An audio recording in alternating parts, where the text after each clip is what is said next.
नमस्कार, जय शिवराय, जय महाराष्ट्र. आतापर्यंत आपण बाजींचे सर्व म्हणजे 19 भाग ऐकले असावेतच.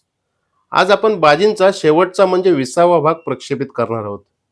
20 दिवस आपल्याला या बाजिंग कथेने अक्षरशः खिळवून ठेवले होते. कित्येक श्रोत्यांनी तर पर्सनली मेसेज करून पुढचा भाग येऊ द्या अशी सुद्धा मागणी केली होती. या सर्वांवरून आपल्या सर्वांची उत्सुकता समजून येते. आजच्या भागात बाजींचे शेवटचे रहस्य उलगडणार आहे. ते आपण नक्कीच जाणून घेऊ.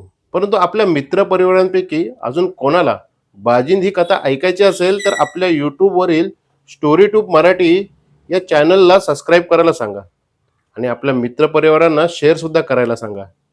त्याचप्रमाणे आपल्याला ही कथा कशी वाटली ही थोडक्यात कमेंट्स करून सुद्धा सांगा. आपला अभिप्राय नक्कीच येऊ द्या. बाजिंद कथा व्यतिरिक्त आपल्याला अजून काही सूचना असतील त्या सुद्धा आपण कमेंट्समध्ये नोंदवू शकता. आणि खंडोजी बोलू लागला. साऊ, ज्यांच्यामुळे हा खंडोजी घडला हे माझे वस्ताद काका. सावित्री पुढे आली आणि तिने वस्ताद काकांचा आशीर्वाद घेतला. राजे यसाजीराव बोलले, वस्ताद काका, आता आम्हीही तुमच्या खांद्याला खांदा लावून लढणार स्वराज्यासाठी. सकाराम हे सारे भरल्या डोळ्यांनी पाहत होता. काय ही वेडी माणसे आहेत. वयाचा उत्तरार्ध सुरू आहे.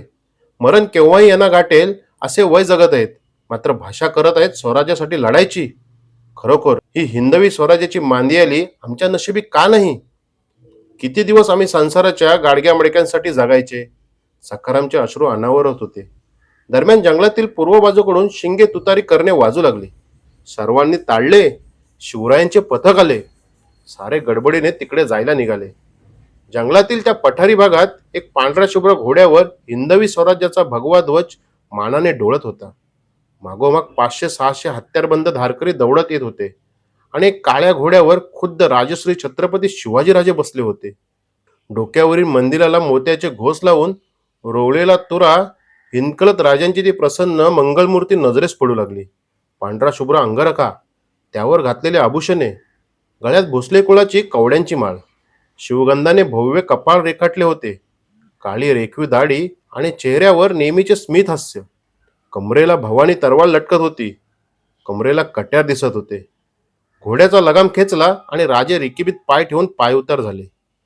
त्यांचा साऱ्या जंगलात कमालीची शांतता पसरली. महाराजांना पाहताच सर्वांच्या कमरा मुजऱ्यासाठी खाली झुकल्या. राजे हसतच खंडोजी जवळ येऊ लागले. खंडोजी भांबावून गेला व सावरला. राजांच्या मागे एक पैलवान गडी कमरेला तलवार पाठीवर ढाल अडकवून लगबगीने समोर आला.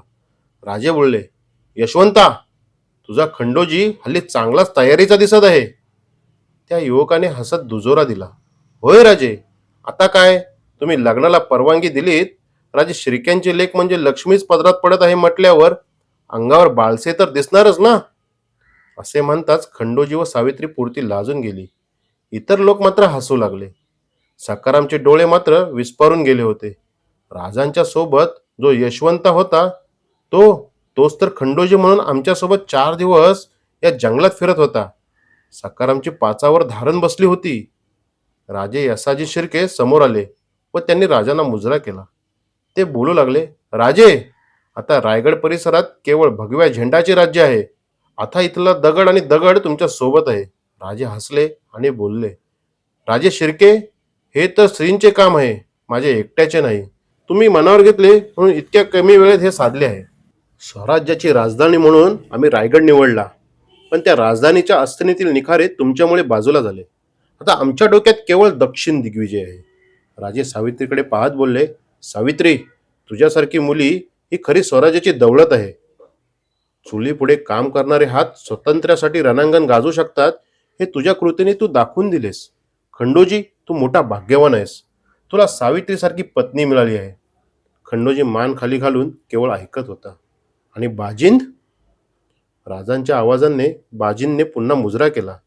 राजे बोलू लागले, महाराष्ट्र ही बुद्धिवद्धांची जननी आहे, पण बुद्धीबरोबर कर्तव्य, स्वाभिमान, संस्कृतीची जपणूक करणारे तुमच्यासारखे वीर आम्हाला भेटले नसते तर हजारो शिवाजी मिळूनही महाराष्ट्र स्वतंत्र झाला नसता. यावर बाजिंद बोलू लागला, राजे, असे बोलून मला लाजू नये. 100 वर्ष आम्ही आमच्या मूळ पुरुषाचा हा अनमोल ठेवा जणू काही तुमची वाट बघत जपला होता. आता आम्हाला मरण जरी आले तरी आम्ही तयार आहोत. हिंदवी स्वराज्याचे हे पवित्र कार्य असे तू हिमाचल असेच सुरू राहील यासाठी आम्ही सारेच जण जीवाची बाजी लावत आहोत. राजे हसले. आपण सारेच जीवाची बाजी लावून काम करूया. जगायचे तर स्वतःच्या भूमीत, स्वतंत्र भूमीत, नाहीतर लढता लढता मरण पत्करायचे. वस्ताद काकांकडे पाहत राजे बोलले, काका, आम्हास माफ करा. हा सारा खेळ तुमच्या उपरक्षो आम्ही अंमलात आणला. कारण कमी वेळेत खूप काही साधायचे होते. सर्वांना सांगत बसलो असतो तर अजून 10 वर्ष रायगडमध्ये देवाधर्माचे राज्य आणणे अवघड होते. जे विरोध करत होते ते आपलेच लोक होते. त्यामुळे ही नीती आम्हाला अंमलात आणावी लागली. चला, निघतो आम्ही. पुढची तयारी काय असेल हा यशवंत तुम्हाला सांगेल. जातो आम्ही. असे बोलून आल्यापावले राजे घोड्यावर स्वार झाले आणि रायगडच्या वाटेला निघून गेले. मागोमाग महाराजांची शिवगंगा दौडत निघाली. सारेच थक्क झाले होते राजांच्या बोलण्याने. सखारामने वस्ताद काकांना खून करत बोलला, काका, आमच्यासोबत जे 4 दिवस खंडोजी म्हणून आले होते ते हेच. यशवंताकडे पाहत सखाराम बोलत होता आणि यशवंत हसत हसत सर्वांच्या जवळ आला आणि सखारामला बोलला, काय सखाराम, तुमचं काम झालं म्हण. म्हणजे महाराज म्हणत होतं की आतापासनं टकमकावरनं एक बी हरामखोर टाकणार नाही. बेस झालं बघा तुमचं. आता मात्र सखारामला हुंदका आवरणे अशक्य झाले. त्याने रडतच यशवंताच्या पायाला मिठी मारली आणि बोलू लागला, मला काय बी समजना कोण आहे तुम्ही. आमच्या गरीब लोकांना देव म्हणून भेटला सा तवा खंडोजी आणि आता यशवंता. खरं कोण आहेसा तुम्ही? ते तर बाजूला उभे असलेला खंडोजी हसतच बोलला, सखाराम, हे हेच आहेत आमचे बहिर्जी नाईक, हिंदवी स्वराज्याचे गुप्तहेर प्रमुख. आणि सखारामच्या अंगावर सरसरून काटा आला. त्याला सर्व गोष्टींचा उलगडा होऊ लागला की हुमराचं फूल म्हणताच आम्हाला रायगडावर एवढा का मान मिळत होता. आमचा घोडा हा जवळ असला की का पळून जात होता. पण बहिर्जी नायकांनी सखाराम म्हणून का आम्हाला रायगड दावला आणि रात्रीच्या वेळी तुम्ही कुठे गायब होत होता, हा प्रश्न मात्र सखारामने बहिर्जी नायकांना केला. नाईक हसले आणि बोलले, गड्या, या खंडोजीने स्वराज्यासाठी खूप काही भोगले आहे. हा वेडा स्वतःहून तर काय हे लोकांना सांगणार नाही, म्हणून तुमच्या कानावर याची महती घातली. रात्रीच्या वेळी स्वराज्याच्या महत्वाच्या बातम्या स्वराज्यातील अनेक हिरांकडून मला मिळत असायच्या. त्यामुळे मला जावे लागत असे. पण सावित्रीने मला या कामी खूप मदत केली. जराही शंका न येऊ देता तुम्हाला सर्व काही समजून सांगितले तिने. आणि वस्ताद काकांसारखा निष्ठावान हेर नक्कीच याचा मागोवा काढत तुम्हाला इथवर आणणार हे आम्हाला ठाऊक होते. काय काका, बरोबर ना? बहिर्जी नाईक हसत हसत बोलत होते आणि वस्ताद काकांना अश्रू अनावर झाले. नाईक, तुमची निष्ठा, तुमची खेली जगात कुणाला समजणार नाही. बघा, तुमच्यासारख्या अधिकाऱ्यांच्या हाताखाली आम्ही तयार झालो आहोत, हे आमचे नशीब आहे. अहो, नशीब काय काका? या भनंग भिकाऱ्या बहिर्जाच्या आयुष्यात शिवाजी नावाच्या परिसाचा स्पर्श झाला आणि आयुष्याचे सोने झाले बघा. नाहीतर गावगावच्या यात्रेत सोंग करत भिका मागत हिंडलो असतो बघा. जे काय आहे त्याचे श्रेय केवळ महाराजांच्या जीवन कार्याला आहे काका. आपल्या सर्वांच्या आयुष्यातून शिवाजी वजा केले तर शिल्लक काहीच उरत नाही.